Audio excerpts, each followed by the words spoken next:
Good morning 12th class. प्रायिकता chapter हम कर रहे हैं।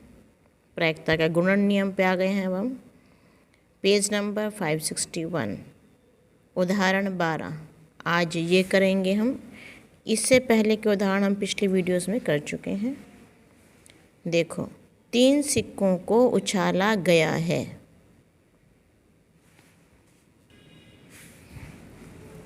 इसमें एक ई घटना दी है, इसमें एफ घटना दी है, जी घटना दी है।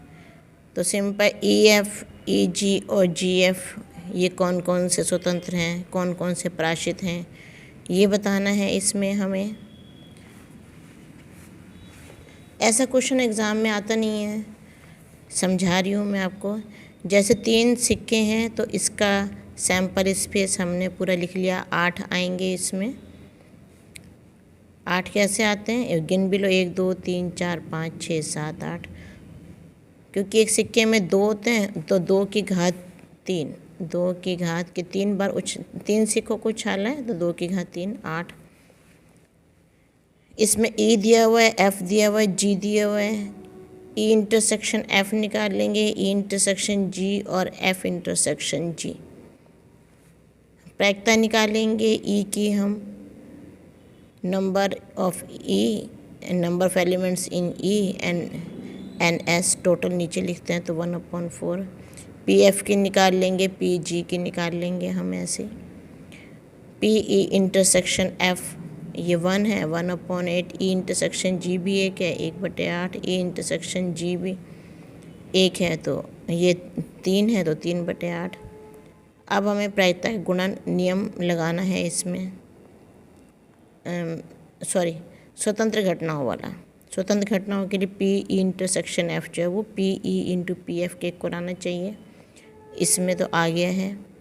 और P E intersection G P E into P G के इक्वल आना चाहिए, वो नहीं आया। P F intersection G P F into P G के इक्वल आना चाहिए, वो भी नहीं आया।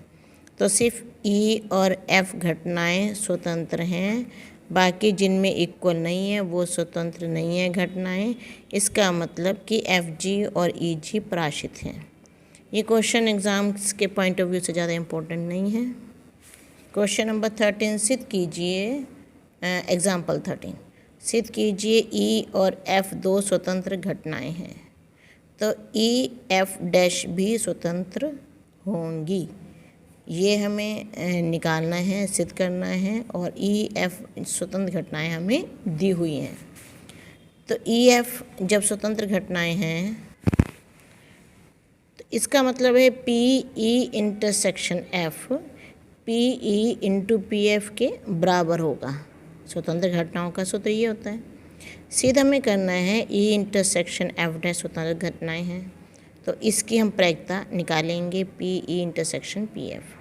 सूत्र होता है इसका P E minus P E intersection F. P E, अब ये स्वतंत्र घटनाएं हैं तो P E into P F कर देंगे। इसका रीज़न भी यहाँ पे लिखें क्योंकि ई तथा एफ स्वतंत्र घटनाएं हैं।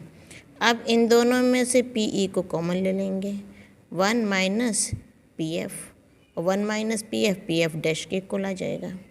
तो हम लेके चले थे P E intersection F dash, show कर दिया हमने P E into P F dash.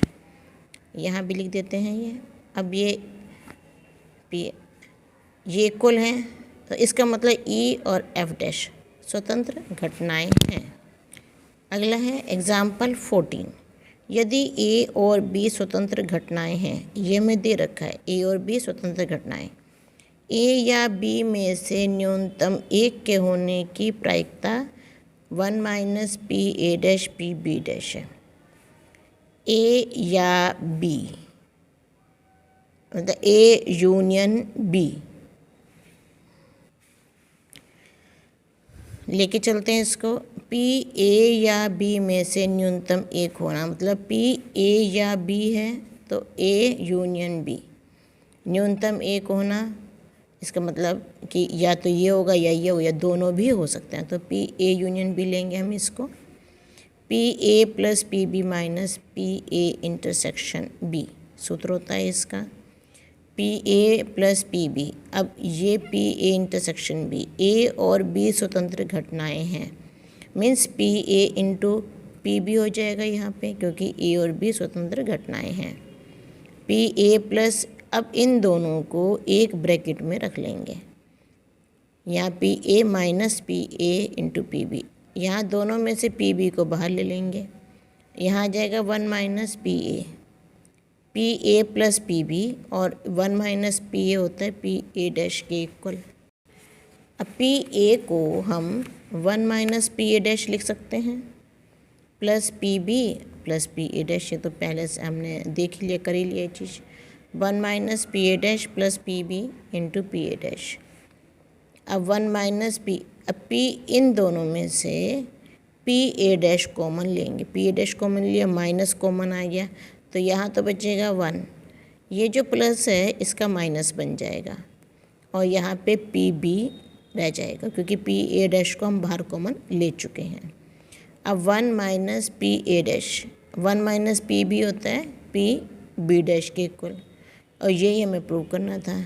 Important question है ये, प्रैक्टिस करना है इसके अच्छे से। तो इन क्वेश्चन की अब प्रैक्टिस कीजिए। आगे के एक्सरसाइज 13.2 मैं नेक्स्ट वीडियो में करवाऊँगी। Okay, thank you.